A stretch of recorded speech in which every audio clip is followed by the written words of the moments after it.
Prezados cidadãos da Rússia, caros amigos,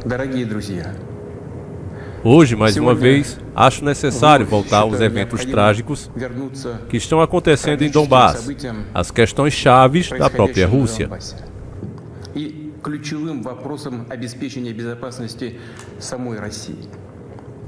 Vou começar com o que falei em 21 de fevereiro, no começo deste ano.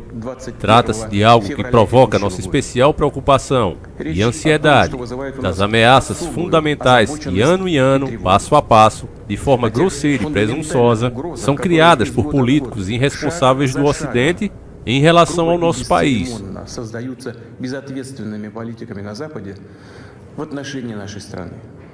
Estou falando da expansão da OTAN para o leste, a aproximação da sua estrutura militar das fronteiras russas. Sabe-se bem que durante 30 anos temos tentado, com persistência e paciência, acordar com os países líderes da OTAN sobre os princípios de segurança igualitária e indivisível na Europa.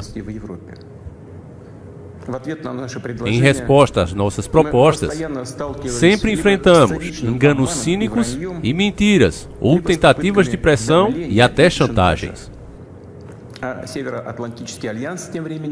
Enquanto isso, a Aliança Atlântica, apesar de todos os nossos protestos e preocupações, continua se expandindo. O veículo militar avança e, repito, está chegando mais e mais perto das nossas fronteiras. Por que tudo isso acontece? De onde vem essa maneira arrogante de falar de posições de exclusividade, infabilidade e permissão para fazer tudo? De onde vem essa atitude que desdenha dos nossos interesses e exigências que são totalmente legais? A resposta é clara. Tudo está bem entendido e é óbvio. A União Soviética, no fim dos anos 80, no final do século passado, enfraqueceu e depois foi dissolvida. Todo o mundo de eventos daquela época nos deu uma boa lição para hoje.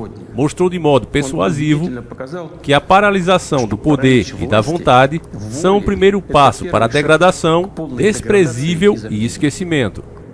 Bastou perder a nossa crença em si por um momento e pronto, a balança de forças do mundo acabou sendo danificada. Isso fez com que os acordos e tratados anteriores praticamente não existem mais. Os pedidos e disposições não ajudam mais. Tudo que não é agrado da hegemonia é considerado arcaico, obsoleto e desnecessário para quem segura o poder. E vice-versa. Tudo que parece lucrativo é apresentado como a verdade de última instância.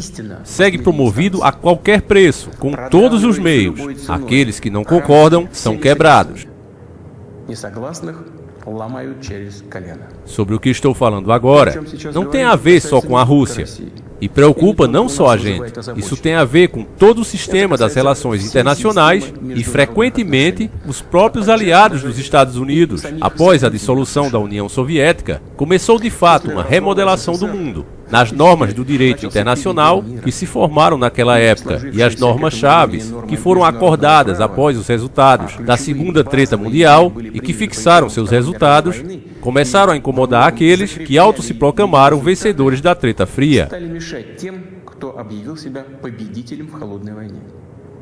Obviamente, na vida prática, nas regras internacionais e nas regras de regulamentação delas, era preciso considerar as mudanças na situação do mundo e o próprio balanço de forças. Mas era preciso fazer isso de forma profissional, estável e com paciência, levando em consideração e respeitando os interesses de todos os países, entendendo a sua responsabilidade.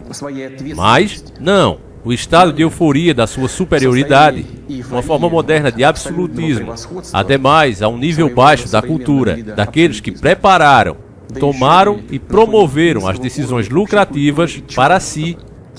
A situação começou a se desenvolver em um cenário diferente. Não é preciso buscar exemplos distantes.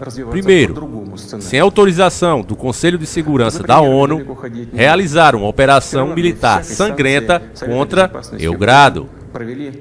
Usaram aviação e mísseis, bem no centro da Europa. Várias semanas de bombardeios, sem parar, contra cidades e infraestrutura vital. Temos que voltar a lembrar desses fatos, já que uns colegas do Ocidente não gostam de lembrar desses eventos. E quando falamos disso, costumam se referir não às normas do direito internacional, mas às circunstâncias que interpretam corretas. Depois, chegou o turno do Iraque, Líbia e Síria. O uso ilegítimo da força contra a Líbia e a distorção de todas as decisões do Conselho de Segurança da ONU sobre a questão líbia levaram à destruição completa do Estado líbio, sem contar um gigantesco foco do tribunal e uma catástrofe humanitária incessante. Isso levou ao afundamento do país e uma treta civil de vários anos.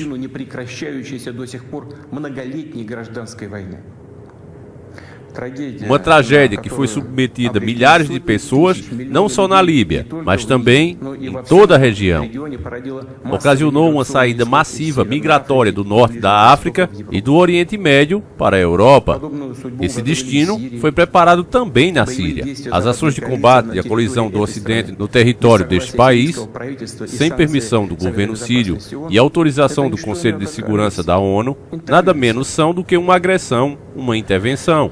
Entretanto, um lugar especial nessa fila tem com certeza a invasão do Iraque, também sem nenhum fundamento de direito. Com o pretexto, foi escolhida e alegada a verdadeira informação que tinha os Estados Unidos sobre a presença de armas de destruição em massa no Iraque. Como prova disso, publicamente aos olhos de todo mundo, o secretário de Estado dos Estados Unidos sacudiu um frasco com uma pólvora biológica, afirmando que se tratava de uma arma química que estava sendo desenvolvida no Iraque. Depois, veio à tona que tudo era uma falcatrua, um blefe. Não havia nenhuma arma química no Iraque. Incrível e surpreendente, mas fato continua sendo fato. A mentira teve lugar no mais alto nível estatal e das tribunas altas da ONU. Como resultado, múltiplas vítimas e destruições. Um surto incrível do... Em geral, eu tenho a impressão de que em praticamente todo lugar, em muitas regiões do mundo onde o Ocidente vem para instalar sua ordem, como resultado, são presenciados ferimentos sangrentos, úlceras do internacional e extremismo. Tudo o que eu disse aqui corresponde aos exemplos mais fortes, mas não os únicos do desprezo do direito internacional. Nesse grupo entram também as promessas dadas ao nosso país em não expandir a OTAN para o leste em nem mais 1 centímetro. Repito, enganaram. Em um palavreado popular, simplesmente nos deixaram para trás. Sim, frequentemente pode-se ouvir que a política é um negócio sujo. Pode ser, mas não tanto assim. Não desta forma. Este comportamento de trapaceiro não só contradiz os princípios das relações internacionais, mas também os princípios estabelecidos de moralidade e virtude. Onde estão a justiça e a verdade? Só há lugar para mentira total e hipocrisia. Relatam que os próprios políticos norte-americanos, cientistas políticos e jornalistas escrevem que dentro dos Estados Unidos tem sido criado nos últimos anos um verdadeiro império da mentira. E é difícil não concordar com isso. É isso mesmo. Mas não é preciso ser modesto. Os Estados Unidos são um país grande, uma potência criadora do seu próprio sistema. Todos os seus satélites não só concordam com eles sempre que podem, mas ainda copiam o comportamento deles e aceitam com admiração as regras propostas. Por isso, com todo o embasamento justificado, se pode dizer que todos os chamados blocos do Ocidente, formado pelos Estados Unidos à sua imagem, todo esse bloco é o império da mentira.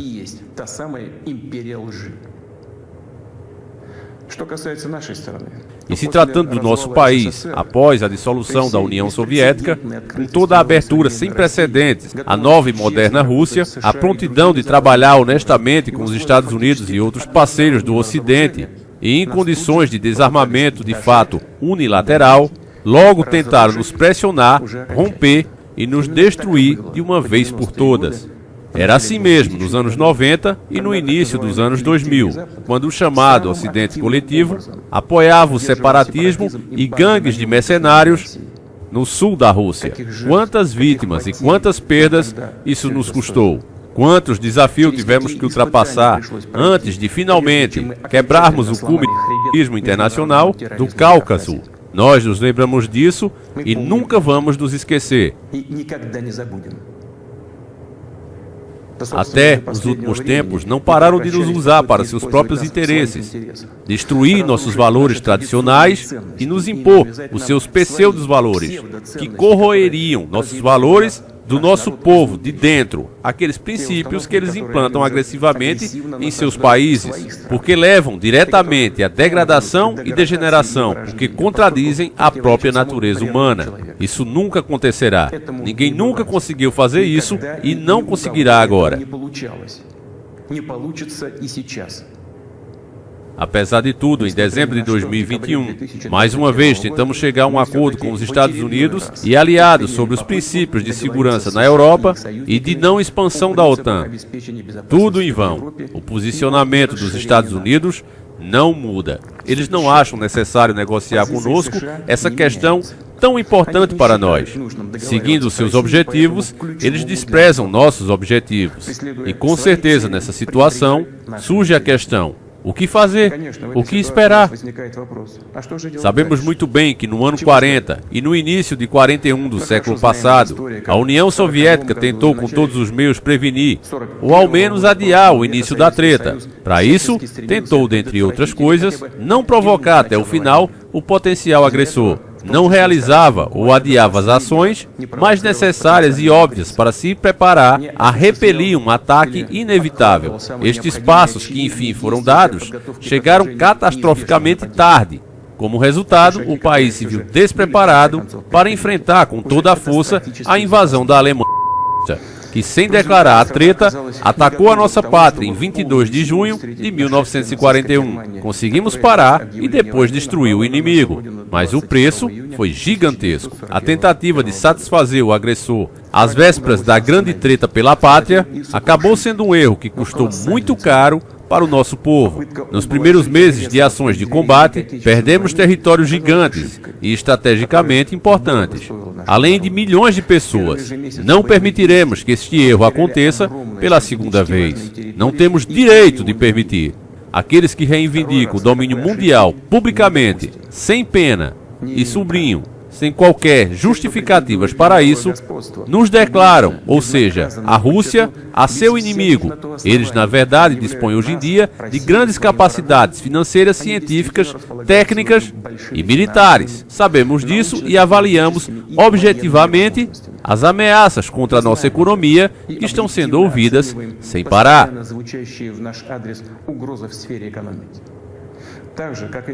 Assim, com as nossas capacidades de enfrentar essa chantagem arrogante e permanente, repito, avaliamos sem ilusões, de forma completamente realista.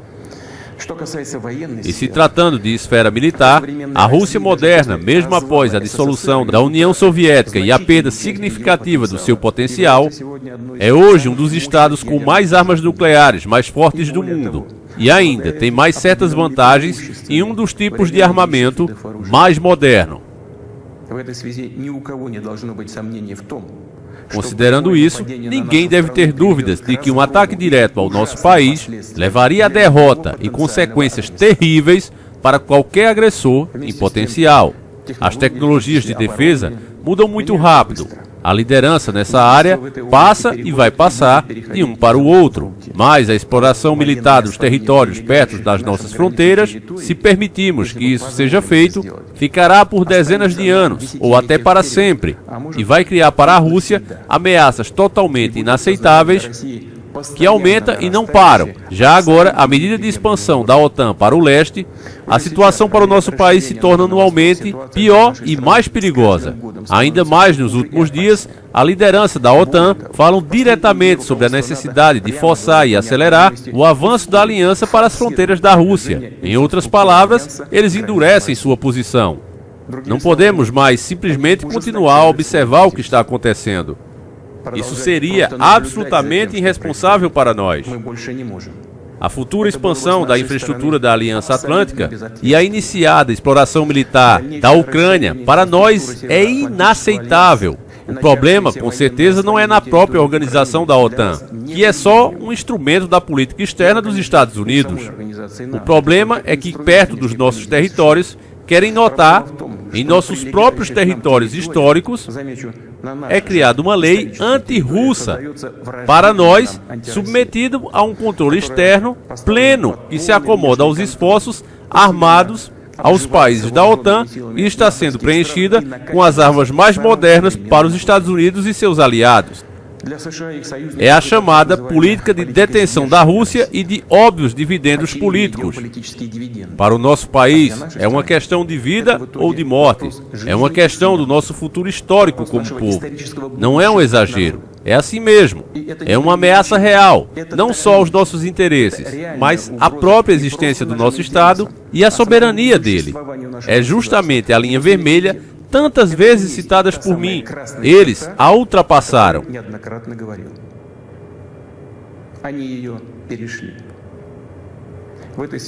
Então, na situação em Stambas, estamos vendo as forças que em 2014 realizaram um golpe de Estado na Ucrânia tomar o poder e o seguram como, de fato, procedimentos de eleições decorativas. Finalmente, se recusaram da solução pacífica do conflito. 8 anos. 8 anos infinitamente longos, temos feito todo o possível para que essa situação tivesse sido resolvida por meios específicos e políticos. Tudo em vão. Como eu falei no meu discurso anterior, não é possível observar sem compaixão o que está acontecendo lá. Não era mais possível tolerar isso. Era preciso parar imediatamente esse pesadelo, esse genocídio em relação a milhares de pessoas que moram lá e confiam só na Rússia. Confiam só em nós. Exatamente nessas ambições, sentimentos e dores das pessoas, era para nós o motivo principal da decisão sobre o reconhecimento das repúblicas populares de Tambas. Vale destacar também que os principais países da OTAN, para alcançar os seus objetivos, apoiam em tudo na Ucrânia os nacionalistas radicais e neofascistas, que por sua vez nunca vão perdoar os moradores da Crimeia e de Sevastopol terem decidido ser livres para se unificar com a Rússia. Eles com certeza vão para a Crimeia e, assim como em Tambas, com treta para matarem, como mataram pessoas indefesas, os justiceiros de gangues de nacionalistas ucranianos, cúmplices de Hitler na grande treta pela pátria.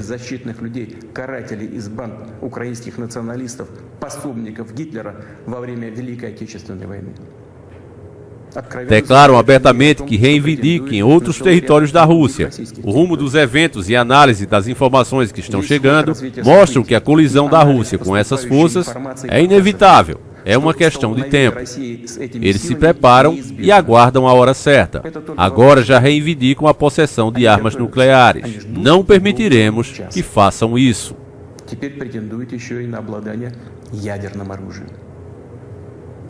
Como já disse, na Rússia, após a dissolução da União Soviética, aceitou as novas políticas. Respeitamos todos os países formados no espaço da União Soviética. Respeitamos e vamos respeitar a soberania deles.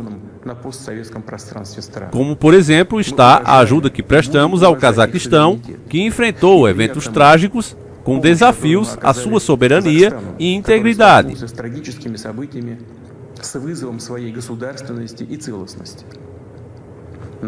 A Rússia não pode se sentir em segurança, se desenvolver e existir com uma ameaça constante que vem do território da Ucrânia moderna.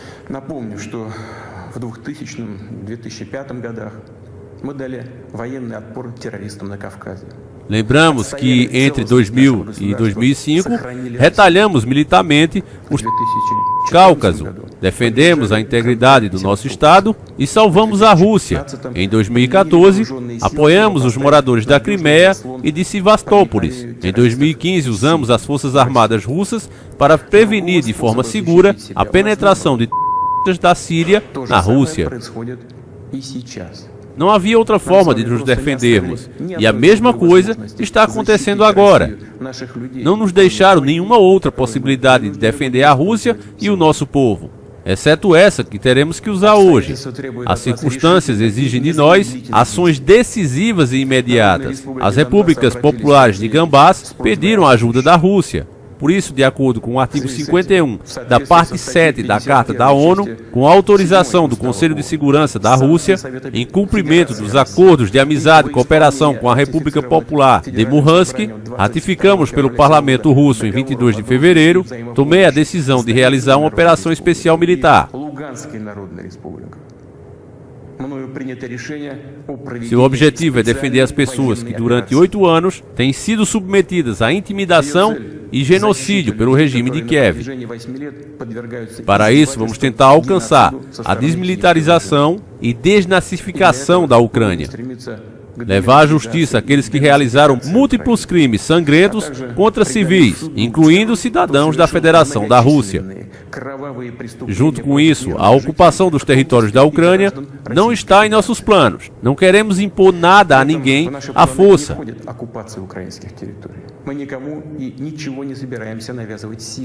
Junto com isso, estamos ouvindo mais frequentemente palavras de que não é preciso cumprir os documentos assinados pelo regime totalitário soviético que define os resultados da Segunda Treta Mundial. Bom, o que podemos responder? Os resultados da Segunda Treta Mundial, assim como as vítimas feitas pelo nosso povo para o altar da vitória são sagrados, mas isso não contradiz altos valores de direitos e liberdades humanos, se baseando nas realidades que se formaram em todas as décadas pós-treta. Isso também não cancela os objetivos para a autodeterminação fixados no artigo 1 da Carta da ONU. Lembro que durante a criação da União Soviética, e nem depois da Segunda Treta Mundial, ninguém perguntou para as pessoas que moram nos territórios que consistem a Ucrânia moderna sobre como elas querem organizar sua vida. Na base da nossa escolha está a liberdade. Liberdade da escolha para todos em definir o seu futuro e o futuro de suas crianças. E achamos importante que todos os povos que moram na Ucrânia hoje em dia possam usar esse direito da escolha. E sendo assim, eu me direciono aos cidadãos da Ucrânia. Em 2014, a Rússia deveria defender os moradores de Crimeia e Vastópolis, daqueles que vocês chamam de nazis. Moradores da Crimeia e Vastópolis escolheram ficar com sua pátria histórica, ficar com a Rússia. E nós apoiamos. Repito, não podemos atuar de outra forma. Крымчане и севастопольцы сделали свой выбор быть со своей исторической родиной, с Россией. Os eventos de hoje estão ligados não ao desejo de violar os interesses da Ucrânia e do povo ucraniano. Eles estão ligados aos interesses da própria Rússia, daqueles que fizeram a Ucrânia refém e tentam usá-la contra o nosso país e seu povo. Repito, nossas ações correspondem à autodefesa e de ameaças que criam para nós e de um maior desastre do que estamos vendo atualmente. Por mais difícil que seja, eu peço que entendam isso e apelo compreensão para virar essa página trágica o mais rápido possível e seguir para frente juntos.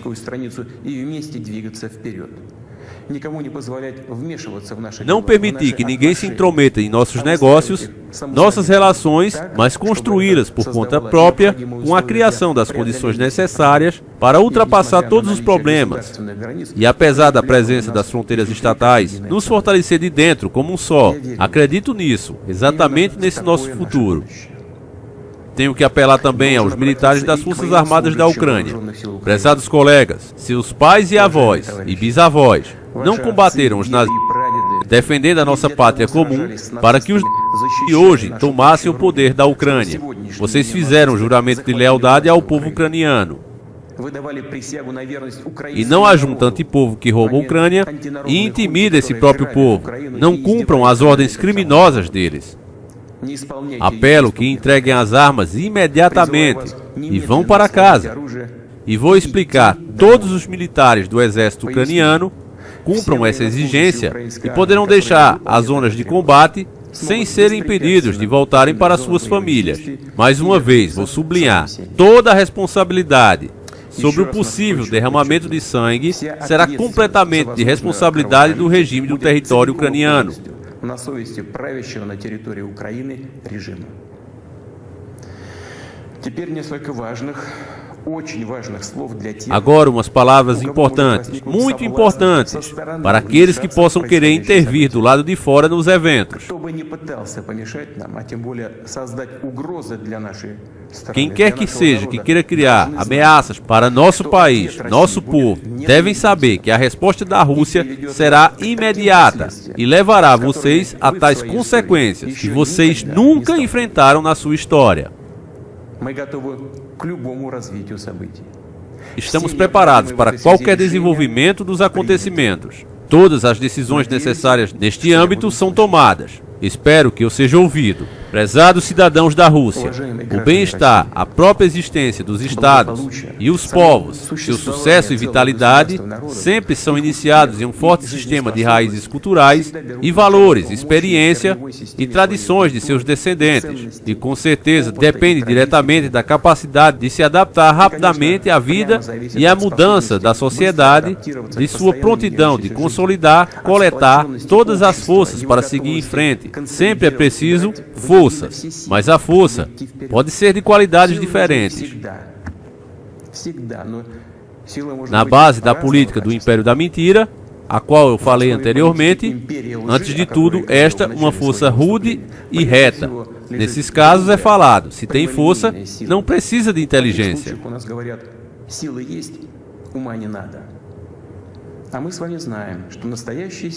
E nós sabemos que a força verdadeira está na justiça e na verdade que está do nosso lado. E se é assim, é difícil não concordar com o lado de que são a força e a prontidão para combate, a base da independência e soberania, e corresponde ao fundamento essencial para a construção de um futuro seguro, construir sua casa, sua família e sua pátria.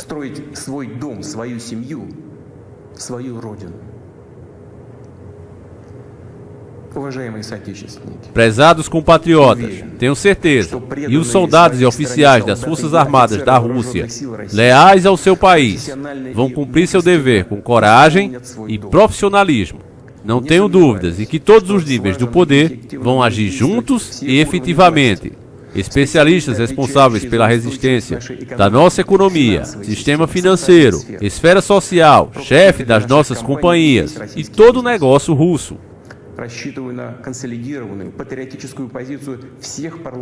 Espero que haja posição consolidada e patriótica de todos os partidos do parlamento e forças sociais. No final das contas, como sempre foi na história, o destino da Rússia está nas fortes mãos do nosso povo multinacional. Isso significa que as decisões tomadas serão realizadas, os objetivos alcançados e a segurança da nossa pátria garantida. Confio no apoio de todos vocês, naquela força invencível que nos proporciona o nosso amor pela pátria.